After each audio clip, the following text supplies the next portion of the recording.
এটা গাছের আমড়া, আমাদের গাছের আমড়া। এই আমড়াগুলো পেড়ে এনেছি। এই আমড়াগুলো দিয়ে, কাঁচা আমড়া দিয়ে আজকে আমি আপনাদেরকে জেলি বানিয়ে দেখাবো। আমড়াগুলো প্রথমে সেদ্ধ করে নিই, চলুন। আমড়াটা সেদ্ধ হয়ে গেছে, আমড়াটা এরপরে ঢেলে নিচ্ছি। আমড়াগুলো সেদ্ধ করে ছাল ছাড়িয়ে নিয়েছি। এরপর এখান থেকে মাড়িগুলো বের করে নেব। কড়াইটা চাপিয়ে দিলাম, শিরাটা বানিয়ে নেব।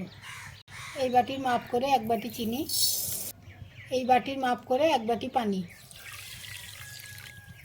চিনিটা গলুক, তখন আমড়া থেকে মাড়িটা বের করে নিই। সেদ্ধ আমড়া তো হাতে করে একটু ঘুরলে মাড়িটা বেরিয়ে যাবে। আমড়ার মাড়িটা এরপর এটা শিরাতে ঢেলে, চিনিটা গলে গেছে, চিনির শিরাটা আপনাদেরকে দেখাচ্ছি, এরকম হয়েছে। এরপর দিয়ে দিচ্ছি আমড়ার মাড়িটা,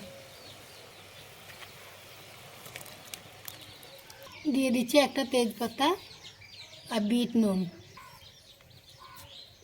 এরপর এটাকে নাড়তে থাকবো।